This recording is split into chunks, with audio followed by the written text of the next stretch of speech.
अस्सलाम वालेकुम एवरीवन। आज है learn English with Acuverse idiom series का पार्ट 10, यानी हम आज 10th ईडियम डिस्कस करने वाले हैं। So let's begin. Idiom number 10 है जैसा देश वैसा भेस। In English we say when in Rome do as the Romans do. ठीक है, मैंने आपको लास्ट टाइम बताया था। अब आई डोंट नो आप लोगों में से कितने लोगों ने इसको सही सजेस्ट किया है, लेकिन इसके अंदर रोम एंड रोमन्स कंट्री हो गई और वहाँ के नेशनल्स के बारे में जिक्र हो रहा है, तो इसके साथ काफी रिलेट आप कर सकते हैं। अगर कभी भूलेंगे भी तो आपको याद आ जाएगा। सो जैसा देश वैसा भेस को इंग्लिश में कहते हैं when in Rome do as the Romans do.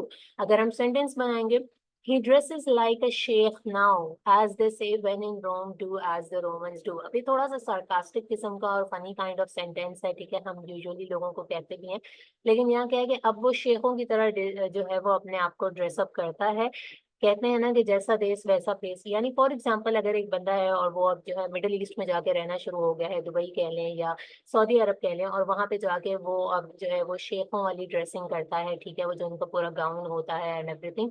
सो उस पे सेंटेंस बनाया गया है कि he dresses like a sheikh now, as they say when in Rome do as the Romans do. जैसा देश वैसा भेस। ठीक है, सो आपने क्या करना है कि इससे एक और सेंटेंस बनाना है।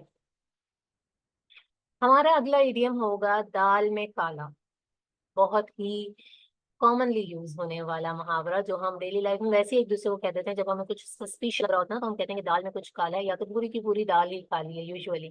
यू नो सो अब आप क्या करेंगे, अगेन इसकी इंग्लिश को फाइंड आउट करेंगे एंड मैं नेक्स्ट वीडियो में इसकी इंग्लिश भी बताऊंगी, साथ में इसका एक सेंटेंस भी डिस्क्राइब करूंगी कि किस तरीके से आप इसको बड़ा ही मीनिंगफुल वे में यूज कर सकते हैं।